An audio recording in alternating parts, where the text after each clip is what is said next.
तो maximum torque कब होगा इसका, जब थीटा इक्वल टू 90 डिग्री होगा, और हमें मालूम है टाउ इक्वल टू क्या होता है, पी साइन थीटा। और थीटा की मैक्सिमम वैल्यू 90 डिग्री पर होती है, तो टाउ मैक्स क्या हो जाएगा, पी। यानी पी ई होने का मतलब क्या हुआ, यानी ये ऐसे होगा, यानी इलेक्ट्रिक फील्ड के ये क्या हो जाएगा, इसका पी परपेंडिकुलर हो जाएगा तब। और उसके बाद ये कह रहा है कि इसको जब 180 रोटेट करा देंगे, यानी इसको यहाँ ले जाएंगे, इसको यहाँ ले आएंगे, तो 180 डिग्री रोटेट कराएंगे, तो अभी कितना वर्क करना पड़ेगा ये फाइंड करना है। अभी पी इसका इधर है ना, पी इधर है, इसलिए इसका इनिशियल जो पोटेंशियल एनर्जी है वो लिखेंगे। इनिशियल पोटेंशियल एनर्जी क्या आ जाएगी,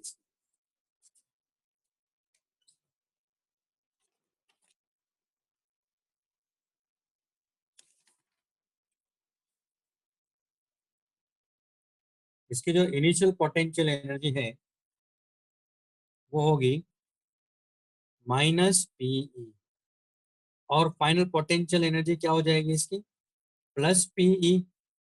क्यों, क्योंकि इलेक्ट्रिक फील्ड के क्या हो जाएगा, ये अपोजिट हो जाएगा ना, यानी ये इधर चला जाएगा, तो ये क्या है नेगेटिव, और ये क्या है पॉजिटिव, इस डायरेक्शन में क्या चला गया, पी चला गया, तो पोटेंशियल एनर्जी क्या होगी, ये होगी। अब अपने को कितना वर्क करना पड़ेगा, यानी वापस से वर्क एनर्जी थ्योरम लगाओ। Work done by external agent plus work done by C equal to change in candidate zero ही है, तो W external minus D U equal to zero. और हमें मालूम है कि डब्ल्यू एक्सटर्नल इधर आएगा, डी यू मतलब यू फाइनल, यानी potential energy final minus potential energy initial. तो फाइनल पोटेंशियल एनर्जी कितना है इसका, पी माइनस पी, कितना हो गया 2p, बाकी सब दिया हुआ है। कितना वर्क करना पड़ेगा एक्सटर्नल एजेंट, तो यही आंसर है क्वेश्चन नंबर 88।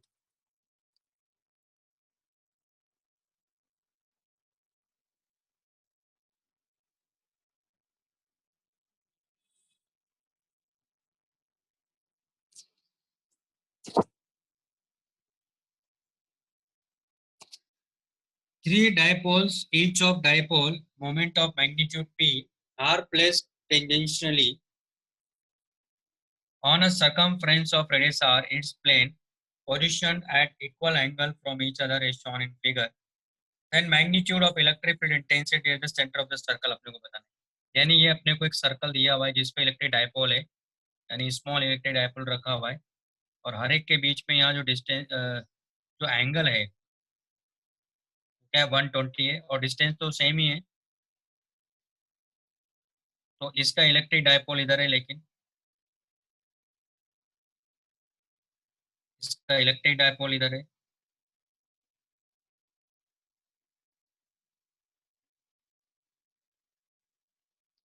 और इसका इलेक्ट्रिक डायपोल मोमेंट इधर है। तो तीनों का मैग्नीट्यूड यहाँ सेम है, ठीक है, और 120 है, आर इनकी रेडियस है सर्कल की। तो हमें बताना है कि मैग्नीट्यूड इलेक्ट्रिक इंटेंसिटी क्या होगी सेंटर ऑफ द सर्कल। तो आप ध्यान से देखो, ये वाला पॉइंट इसके लिए, ये वाला पॉइंट कौन सा होगा, इक्वेटोरियल पॉइंट हुआ ना, इसकी वजह से किधर होगा, इसकी वजह से क्योंकि 90 डिग्री पर होता है ना, हमारी बात सुन में किधर होगा 90 डिग्री, क्योंकि ये एंगल तो पूरा 120 है ना, तो मैं इसको ऐसे ले लेता हूँ।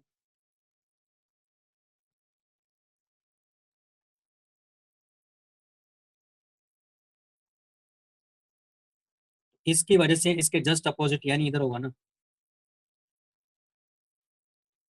कितना होगा, के पी बाई आर क्यूब होगा, के पी बाई आर क्यूब, क्योंकि ये क्या है इक्वेटोरियल प्लेन पर है, तो ये एंगल कितना होगा 90 डिग्री होगा, क्योंकि इसका पी इधर की तरफ है ना।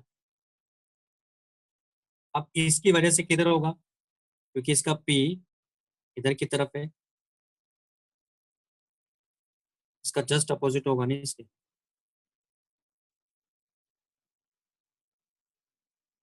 तो आप देख रहे हो कि ये एंगल 90 डिग्री है, अब यहाँ देखो ध्यान से, यानी ये 90 डिग्री है, तो ये 90 है, तो ये एंगल कितना हुआ, लेकिन ये एंगल तो क्योंकि पूरा 120 है ना, तो एंगल कितना हो गया 30 डिग्री हो गया ना, इसको बाद में रिजोल्व करेंगे। अब इसका देखो आप, इसका किधर होगा, इसके जस्ट अपोजिट इधर होगा ना, इसका मतलब है कि इन सब का रिजल्टेंट किधर जाएगा, इधर जाएगा। तो अब ध्यान से देखो, इसका भी कितना है, KP/R³ है, और इसका भी कितना है, KP/R³ है। अब ध्यान से देखो, इन दोनों के बीच में एंगल कितना जा रहा है, इन दोनों के बीच में, इसके और इसके बीच में 120 जा रहा है। देखो, क्योंकि ये 30 है ना, ये 90 डिग्री है। इसका मतलब दो वेक्टर का मैग्नीट्यूड अगर सेम होता है और एंगल 120 होता है तो उनका रिजल्टेंट भी वही मिलता है। यानी इसी में क्या कर देंगे, ऐड कर देंगे, क्योंकि एंगल बाइसेक्टर ही होगा इनका। तो KP बाई क्या हो जाएगा, R³ ना। यानी रिजल्टेंट इलेक्ट्रिक इंटेंसिटी आ गई है 2 KP/R³ ना। तो ये आंसर ऐसे करना है। तो ये इलेक्ट्रिक डाइपोल से रिलेटेड हो गया, काफी कुछ पढ़ा है मैंने इसको। और एक एक क्वेश्चन और मैं आपको दिखाना चाहूंगा इसमें, सेंटर ऑफ चार्ज का कॉन्सेप्ट मैं सिखाऊंगा। सेंटर ऑफ चार्ज का कॉन्सेप्ट, जैसे सेंटर ऑफ मास होता है ना, वैसे सेंटर ऑफ चार्ज का कॉन्सेप्ट सीखेंगे हम। Centre of charge,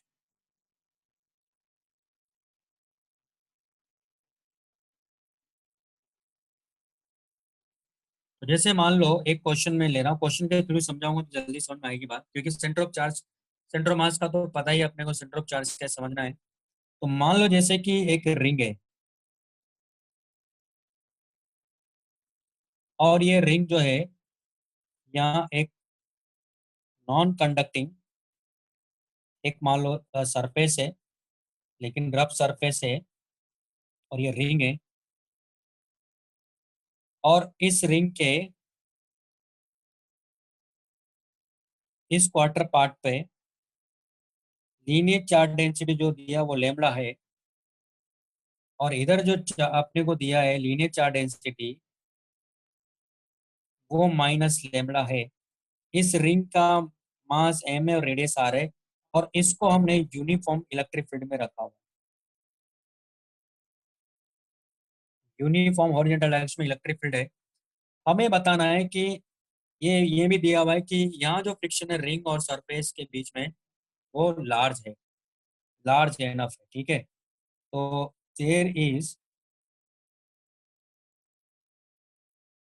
friction between ring and surface, there is friction between ring and surface, and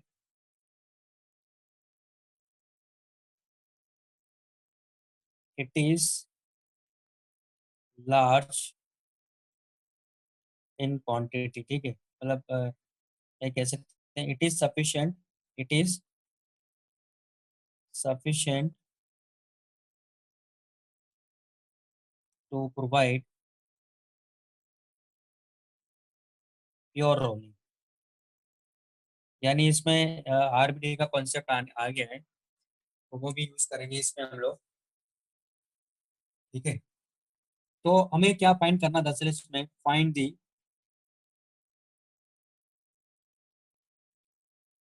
acceleration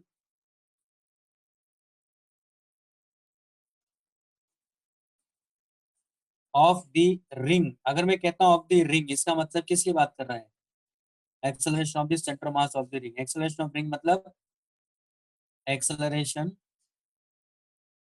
of centre of mass of the ring. ये हमारे पास में क्वेश्चन दिया है। अब इसमें क्या है कि हम लोग इसको, ये घूम कैसे रहा है वो समझना जरूरी है। मैंने क्या कहा, सेंटर ऑफ चार्ज का कॉन्सेप्ट यानी सेंटर ऑफ मास का कॉन्सेप्ट आपको मालूम होना चाहिए कि क्वार्टर रिंग का जो सेंटर ऑफ मास है वो कहाँ होता है। क्वार्टर रिंग का सेंटर ऑफ मास को पहले समझ लेते हैं।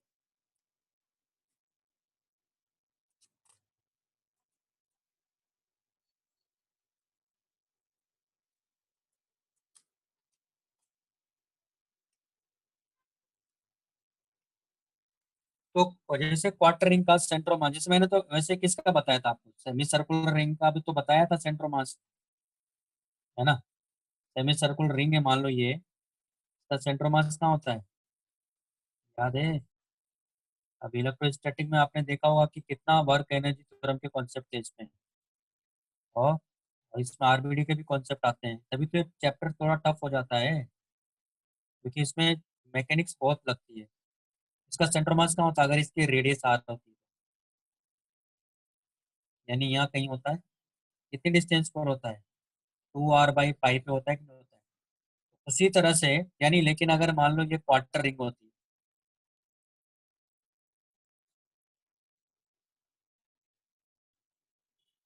अगर ये क्वार्टर रिंग है मान लो हमारे पास,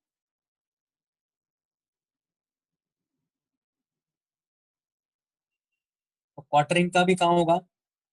यानी क्योंकि देखो अगर एक और रिंग हमने इधर बनाई तो उन दोनों का मिला के कहाँ जा रहा है? यहाँ ना। इसका मतलब है कि उसका सेंटर मास कहाँ होगा? यानी यहाँ से कितनी डिस्टेंस पर होगा? 2r/पाई पे। तो फिर इधर से भी तो कितना होगा? 2r/पाई पे होगा। हमारी बात समझ में कितने पर होगा? यानी यहाँ से कितनी डिस्टेंस हो जाएगी? तो इन दोनों का स्क्वायर रूट हो जाएगा, इसका स्क्वायर प्लस इसका स्क्वायर का स्क्वायर रूट हो जाएगा। तो यहाँ से भी 2r/पाई पे होगा, यहाँ से भी 2r/पाई पे होगा सेंटर मास, है ना। तो ये क्या लिखा हमने? Centre of mass of quarter ring है, और ये centre of mass of semi circular ring है। वो यही होता है, इसका भी यही होगा। क्यों? क्योंकि एक रिंग यहाँ रखो, मतलब क्वार्टर रिंग यहाँ रखो, दोनों का मिला के सेंटर मास कहाँ जाना चाहिए? यहाँ जाना चाहिए ना। सिमेट्री देखेंगे ना हम लोग। मेरे ख्याल से लॉजिक समझ में आ गया होगा। तो यहाँ क्या होगा दरअसल, सेंटर ऑफ चार्ज की बात करेंगे तो इसका सेंटर ऑफ चार्ज कहाँ होगा इस रिंग का? यानी क्वार्टर रिंग है ना, क्वार्टर रिंग एक मतलब दो क्वार्टर है, दो पार्ट है इसका। तो इसका कहाँ होगा? ये चार्ज का डिस्ट्रीब्यूशन यूनिफॉर्म है, पहले इसका चार्ज निकाल लेंगे, क्यू होगा। उसी तरह यहाँ का चार्ज जो मिलेगा वो क्या मिलेगा? माइनस क्यू मिलेगा कि नहीं मिलेगा? तो आप देखो कि इसका जो सेंटर ऑफ चार्ज होगा वो यहाँ कहीं होगा, यानी यहाँ से कितनी डिस्टेंस पर होगा? 2r/पाई पे। यहाँ से कितनी डिस्टेंस पर है? 2r/पाई पे। ये तो हुआ पॉजिटिव चार्ज। और उसी तरह इसका नेगेटिव चार्ज वो कहाँ मिलेगा? वो भी यहाँ मिलेगा। कितने पर? 2r/पाई पे। और यहाँ से कितना हो जाएगा? 2r/पाई पे, यानी नेगेटिव चार्ज है, पॉजिटिव चार्ज यहाँ है। और ये हॉरिजॉन्टल लाइन है हमारे पास में, और इलेक्ट्रिक फील्ड इधर लगा रखा है। इसका मतलब ये इलेक्ट्रिक डायपोल हो गया ना। इलेक्ट्रिक डायपोल हो गया तो इसको फोर्स किधर लगेगा? इधर लगेगा। कितना लगेगा? Q × E लगेगा ना। और इसको ये नेगेटिव चार्ज यहाँ रख दिया हमने, सारा नेगेटिव चार्ज कहाँ रख दिया मैंने? यहाँ। सारा नेगेटिव चार्ज यहाँ रख दिया तो इसको फोर्स इधर कितना लगेगा? Q × E लगेगा ना। तो टॉर्क निकालना हमारे लिए बड़ा आसान हो गया, क्योंकि हमें पता चल रहा है यहाँ से ये एंगल कितना है? 45। और ये डिस्टेंस भी बता सकते हैं, यानी या तो पी निकाल लें, इसका पी कितना हो जाएगा तो उससे कर लो। इसका पी किधर होगा? या तो उससे कर लो। देखो पी किधर होगा इसका? इसका पी डायरेक्शन में है, और ई इधर इस डायरेक्शन में है। तो इन दोनों के बीच में एंगल कितना हो गया है? ये हो गया 135 ना। और ये पी है, तो पी क्या हो जाएगा इसका? पी हो जाएगा Q × ये डिस्टेंस अपने को पता है, इसका डबल करेंगे, डिस्टेंस कितना है? यानी ये डिस्टेंस है 2r/पाई, 2r/पाई √2 × 2। इन दोनों के बीच के डिस्टेंस आ गया तो पी आ गया। हमारे पास टॉर्क कितना आ गया इसका? यानी P/E sin θ। तो पी इधर है और ई इधर है, P × B, यानी ऐसे घुमाएगा ना इसको। यानी रिंग कैसे घूमेगी? ऐसे घूमेगी ना। कितना आ गया टॉर्क हमारे पास? टाउ इक्वल टू आ गया 4Q r √2/P, ये तो P है, × E × sin 135 ना। 135 की वैल्यू अपने को पता है 1/√2 होता है। ये तो कैंसिल आउट हो गया, यानी कितना आ गया? 4Q, एक मिनट कुछ गड़बड़ किया क्या? यहाँ पाई आ रहा है ना, हाँ।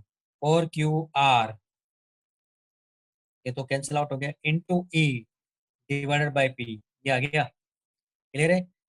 अब एक चीज और बताना, मैं वहाँ दिमाग से मैंने एक चीज निकल गई। वैसे तो मैं आपको पढ़ा चुका हूँ आरबीडी में, अगर आपको याद हो, फोर्स कपल। फोर्स कपल में मैंने कहा था कि अगर बॉडी के ऊपर मान लो अगर फोर्स, नेट फोर्स अगर जीरो है, और उस उन नेट फोर्स जीरो है, फिर हम लोग जो भी फोर्सेस उस पर लग रहे थे उनका टॉर्क किसी भी पॉइंट के अबाउट जाएंगे तो हर पॉइंट के अबाउट क्या मिल रहा था अपने को? सेम मिल रहा था, अगर ये पॉइंट याद हो तो आप। तो यहाँ जो फोर्स है देखो ना आप, नेट फोर्स क्या जीरो ही तो है, इलेक्ट्रिक फोर्स। इसका मतलब इलेक्ट्रिक फोर्स का जो टॉर्क है वो किसी भी पॉइंट के अबाउट जाओ सेम आएगा। यानी इस पॉइंट के अबाउट भी टॉर्क यही है, इस पॉइंट के अबाउट भी टॉर्क यही मिलेगा, इस पॉइंट के अबाउट भी टॉर्क यही मिलेगा। क्यों? क्योंकि ये कब क्या है? फोर्स कपल है। ये क्या हो गया? फोर्स कपल है। ले रहे? तो अब क्या करें, लेकिन हमने हमेशा केस में बात किया था, आरबीडी के केस में किसके अबाउट डाउट लेते हैं, सेंटर ऑफ मास के अबाउट लेते हैं। तो सेंटर ऑफ मास के अबाउट लेंगे, तो इस केस में क्या हो जाएगा, यानी इसका ए इधर होगा, ये अल्फा से रोटेट कर रहा होगा, और आप देखो इस पर फोर्स तो जीरो ही है ना, देखा जाए तो इस पर कोई फोर्स ही नहीं है। हरी बस में भाई ये इलेक्ट्रिक फोर्स की बात कर रहा हूँ, लेकिन फ्रिक्शन तो हो सकता है, तो फ्रिक्शन किधर लूंगा मैं, इधर की तरफ है, वो भी फाइंड कर सकता हूँ कि स्टैटिक फ्रिक्शन कितना डेवलप हो रहा है यहाँ। तो क्या करेंगे हम लोग यहाँ, अब ये इसको नॉर्मल तो ऊपर लग रहा होगा, डाउनवर्ड एमजी लग रहा है, तो हम लोग एफएस भी फाइंड कर सकते हैं, यानी प्योरोलिंग कर रहा है, तो एक तो ये इक्वेशन होगी a alpha equal to, sorry a equal to alpha r होगी इस पॉइंट के लिए, एक इक्वेशन तो ये आ गई। एक इक्वेशन वैसे तो ये है हमारे पास में वन, और ये क्या है टू।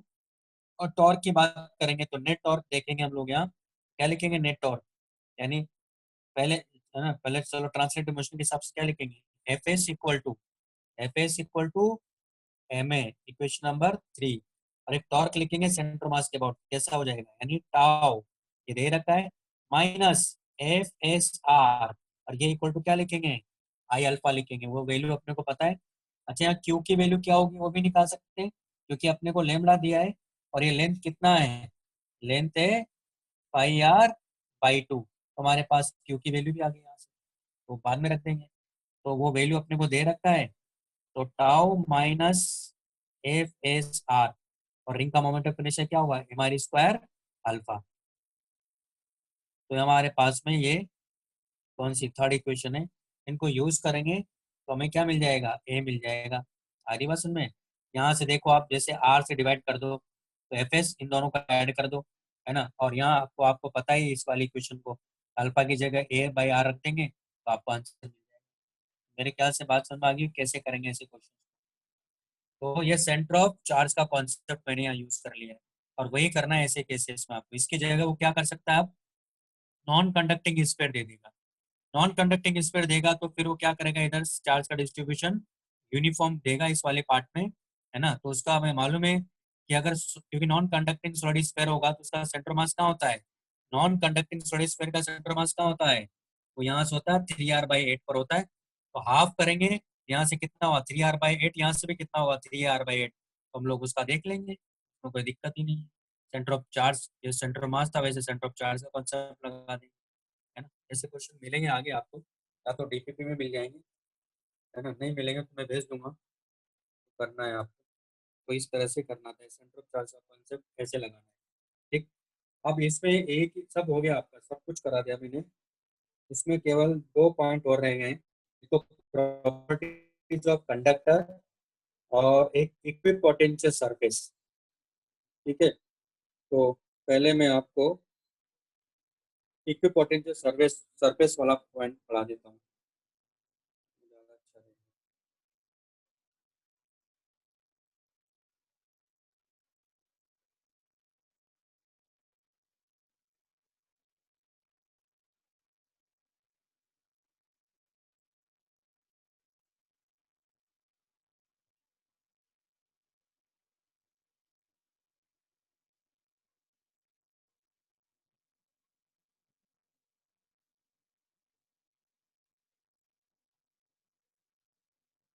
इसमें प्रॉपर्टीज ऑफ मेरे ख्याल से वो पहले ही है,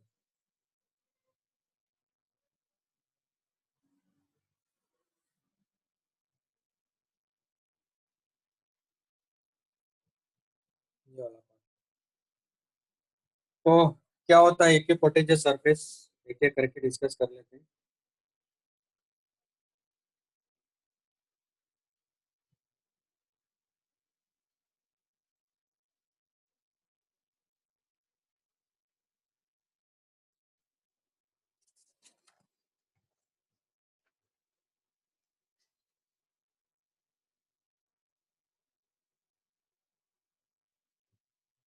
तो नेक्स्ट हमारे पास में इक्विपोटेंशियल सरफेस।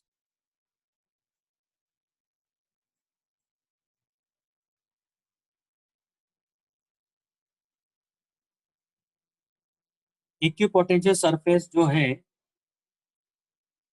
ये इमेजिनरी भी हो सकते हैं और फिजिकली भी ये प्रेजेंट हो सकते हैं।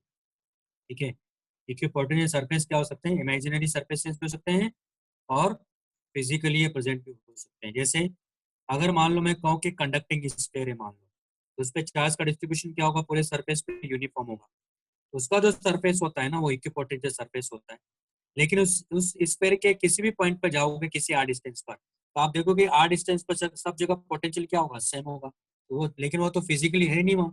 लेकिन इसका मतलब इमेजिनरी सरफेस पर भी पोटेंशियल क्या होगा, सेम हो सकता है। तो इक्विपोटेंशियल सरफेसेस जो होते हैं ये फिजिकली प्रेजेंट हो सकते हैं और इमेजिनरी भी हो सकते हैं।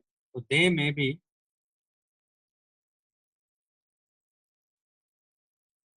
फिजिकली फिजिकली और इमेजिनरी। ओके। अब इक्विपोटेंशियल सरफेस ये खुद ही इंडिकेट कर रहे हैं अपने आप में कि इक्विपोटेंशियल सरफेस का मतलब क्या हुआ, इसका मतलब हुआ कि पूरे सरफेस पर पोटेंशियल क्या होगा, सेम होगा। यानी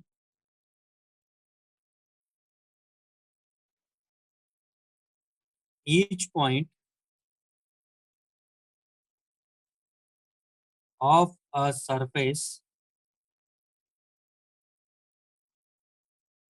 are at same potential.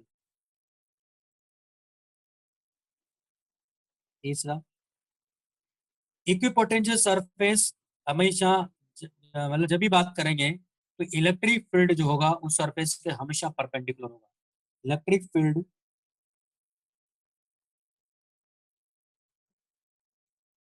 Intensity is always perpendicular perpendicular to the electric intensity is always perpendicular to the equipotential surface।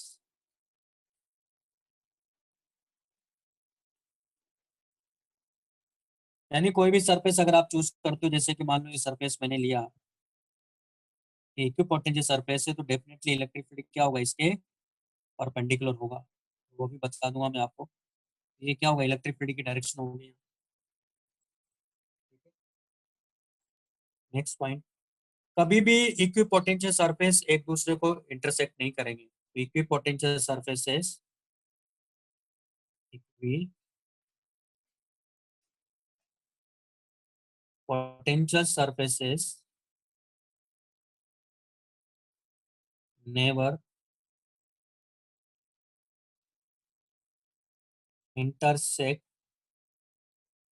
to each other।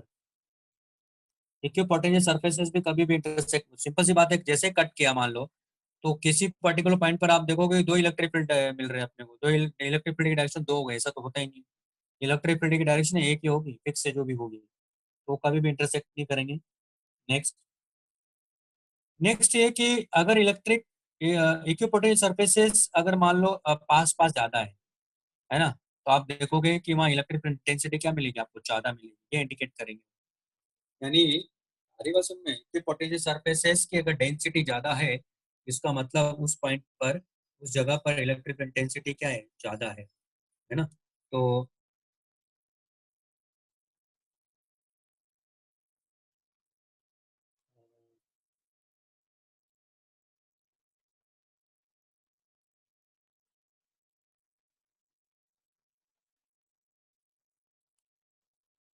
If density of equipotential surfaces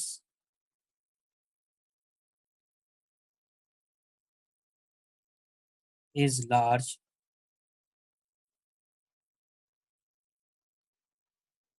at some point,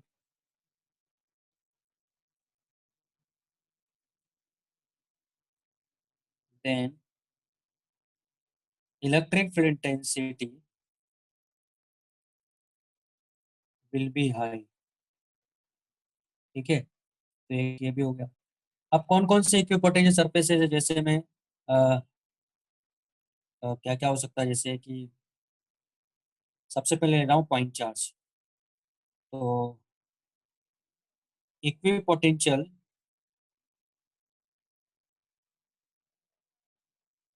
surfaces due to isolated point charge। Isolated लिखा, मैंने ध्यान रखना है, क्योंकि अगर कोई और charge आ जाएगा तब नहीं रहेंगे वैसा। तो अगर मान लो पॉइंट चार्ज है, तो हमें मालूम है कि इसकी वजह से इलेक्ट्रिक फील्ड लाइंस ऐसे जाती है, यानी इसका मतलब इलेक्ट्रिक फील्ड इस तरह से होगा।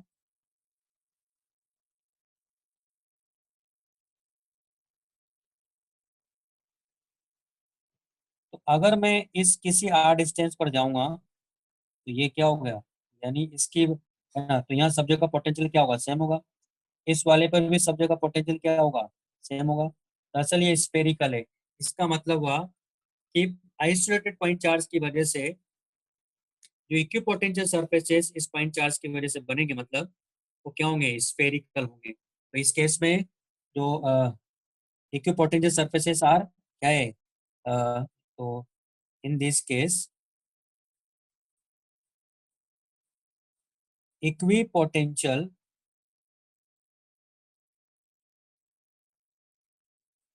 surfaces are spherical in shape। Okay. और सब जगह पोटेंशियल क्या होगा, सेम होगा। तो मान लो ये R1 डिस्टेंस पर है, यानी इसकी R1 रेडियस है, मान लो इसकी R2 रेडियस है। अब आप देखो ये तो सब क्या इमेजिनरी है, क्योंकि तो पॉइंट चार्ज है। तो ये सरफेस क्या है, लेकिन एक ही पोटेंशियल सरफेस है। कैसे होंगे, स्फेरिकल होंगे। यानी ये सरफेस, देखो इस सरफेस का पोटेंशियल लेकिन अलग होगा, इस पोटेंशियल का अलग होगा। यानी अगर मैं कहूँ कि इसका पोटेंशियल अगर V1 है, तो इसका पोटेंशियल क्या होगा यहाँ, इसका पोटेंशियल V2 है ना। पॉजिटिव पॉइंट चार्ज अगर है, तो पोटेंशियल इलेक्ट्रिक फील्ड की डायरेक्शन क्या करता है, डिक्रीज करता है। इसका मतलब क्या हुआ, तो ये V1 है, ये V1 की वजह से तो V1 क्या होगा यहाँ, V2 से ज्यादा होगा इस केस में, लेकिन इक्वल नहीं होंगे। और ये कभी भी एक दूसरे को इंटरसेक्ट भी नहीं करेंगे। और इलेक्ट्रिक फील्ड क्या होगा, हमेशा इनके सरफेस के परपेंडिकुलर होगा। आगे बात समझ में, सरफेस के परपेंडिकुलर होगा इलेक्ट्रिक फील्ड इंटेंसिटी हमेशा। इसी पॉइंट पर जाओगे तो सरफेस के हमेशा क्या होगा, इलेक्ट्रिक फील्ड परपेंडिकुलर मिलेगा। ठीक है, तो ये हो गया, ये तो हुआ आइसोलेटेड पॉइंट चार्ज की वजह से। लेकिन जैसे मान लो, अब अच्छा स्फेयर का भी देख सकते हैं हम लोग।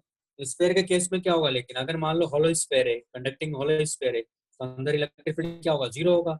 वहां तो सब जगह क्या हो जाएगा, वो इक्वि पोटेंशियल वॉल्यूम हो जाएगा। क्योंकि सब जगह वॉल्यूम पोटेंशियल क्या होगा, उसमें तो सेम होगा, क्योंकि इलेक्ट्रिक फील्ड क्या है वहाँ, जीरो है। लेकिन जैसे सरफेस और सरफेस से बाहर जाएंगे, ऐसा ही बिहेवियर मिलेगा वहां भी। कैसे मिलेंगे उस केस में भी, स्पेरिकल। अगर आइसोलेटेड कंडक्टिंग स्फीयर है, तो स्फेरिकल इक्विपोटेंशियल सरफेसेस होते हैं उस केस में, सरफेस और आउटर के लिए। ठीक है। लेकिन इनसाइड क्या होगा, इक्विपोटेंशियल वॉल्यूम है, इसलिए सब जगह पोटेंशियल उस केस में तो जीरो आ जाएगा, सॉरी कांस्टेंट आ जाएगा, क्योंकि इलेक्ट्रिक फील्ड क्या है वहाँ, जीरो है। नेक्स्ट हमारे पास में जैसे कि इनफाइनाइट लाइन चार्ज है, मान लो।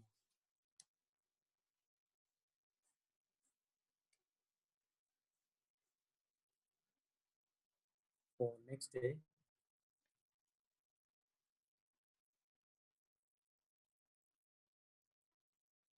Equipotential surfaces due to infinite या लॉन्ग लाइन चार्ज। वो कैसे होंगे, सिलेंड्रिकल। लेकिन ये क्या होना चाहिए, आइसोलेटेड, ड्यू टू आइसोलेटेड। इसमें क्या होंगे, वो सिलेंड्रिकल होंगे। तो सिलेंड्रिकल इक्विपोटेंशियल सरफेसेस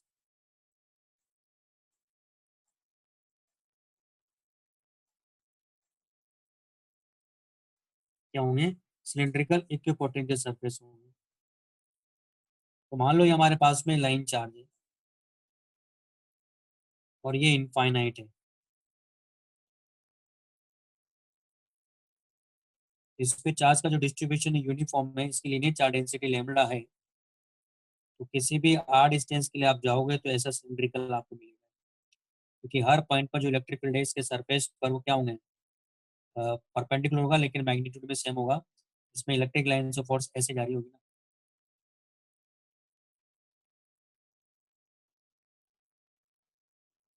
ठीक है, तो इलेक्ट्रिक फील्ड क्या होगा, इस सरफेस के परपेंडिकुलर होगा। दूसरा ये होगा, ये कभी भी एक दूसरे को यहाँ भी क्या होंगे, इंटरसेक्ट नहीं करेंगे। तो यहाँ सिलेंड्रिकल, जिस पर सब जगह पोटेंशियल क्या होगा, पूरे सिलेंड्रिकल सरफेस पर सेम होगा, क्योंकि सब आर डिस्टेंस पर होंगे तो सब जगह इलेक्ट्रिक फील्ड का मैग्नीट्यूड तो सेम होगा, लेकिन इलेक्ट्रिक फील्ड क्या होगा, इस सरफेस के यानी जो कर्व्ड सरफेस है उसके परपेंडिकुलर होगा। इसे लाइन से मैं बोल ही रहा हूँ, पहले ही बात हुई थी हमारी।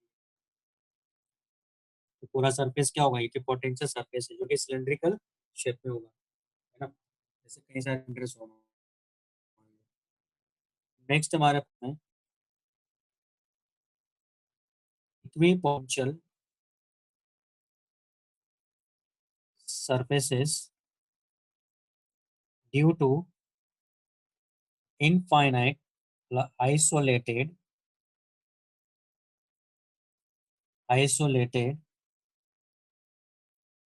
infinite plane। तो कैसे होंगे, इक्विपोटेंशियल सरफेसेस आर प्लेन्स होंगे, पैरेलल प्लेन्स होंगे इसमें। Equipotential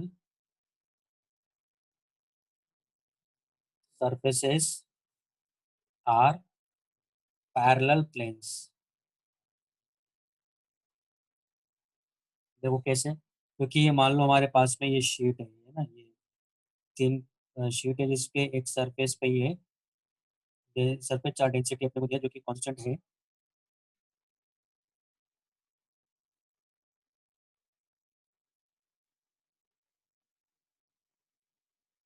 surface charge density sigma है।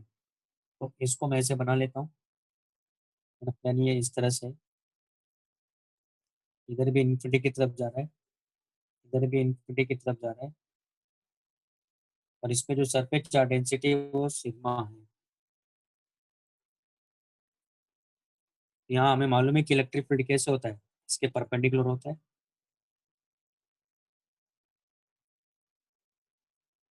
और इधर भी तो इसके परपेंडिकुलर ही होता है।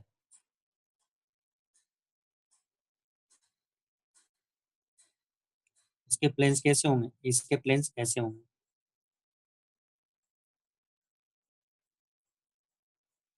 ऐसे प्लेन्स होंगे। उसी तरह इधर भी ऐसे प्लेन मिलेंगे अपने को,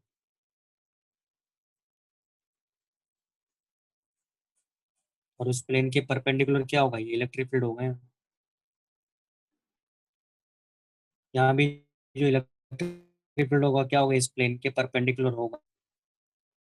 सबके सब क्या होंगे, उसके के पूरे प्लेन पर पोटेंशियल मैं बात भी कर चुका हूँ।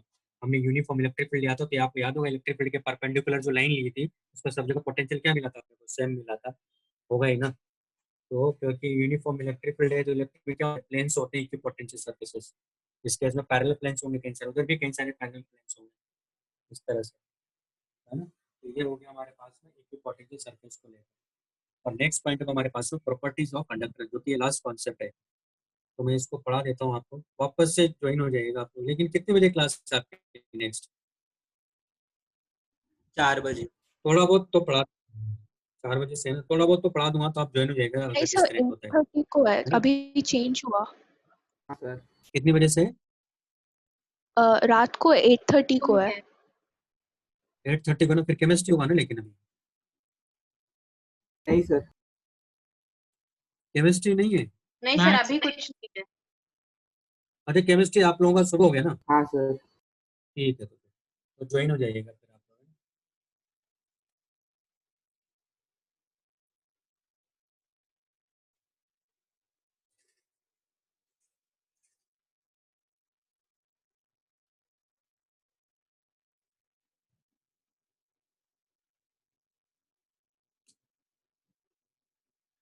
अच्छा, इसके जो क्वेश्चन है वो मैं करवा दूंगा आपको पहले, चलो इसे क्वेश्चन करवा देता हूँ, ज़्यादा अच्छा रहेगा।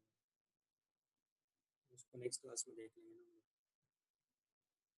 चलो पहले क्वेश्चन ही करा देता हूँ, 63 64 करा देता हूँ।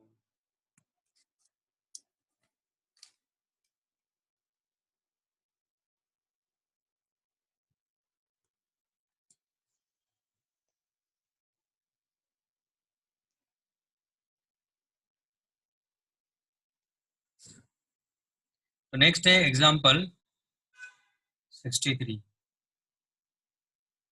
Some equipotential surfaces are shown in figure. What can you say about the magnitude and the direction of the field? तो हमारे पास में ये पैरेलल अपने को इक्विपोटेंशियल सरफेसेस दिए हुए हैं, लेकिन और ये एक्स एक्सिस के साथ में क्या है, इंक्लाइंड है ना. तो ये वाई जो कि सेंटीमीटर में, एक्स भी सेंटीमीटर में है, और जितने भी ये प्लेन्स इसने बनाए सबका पोटेंशियल क्या यहाँ सेम है, और सबका हॉरिजॉन्टल के साथ में कितना एंगल बना रहा है, यानी एक्स एक्सिस के साथ में 37 बन रहा है. तो ये ऐसे प्लेन्स इसने बना रखे हैं.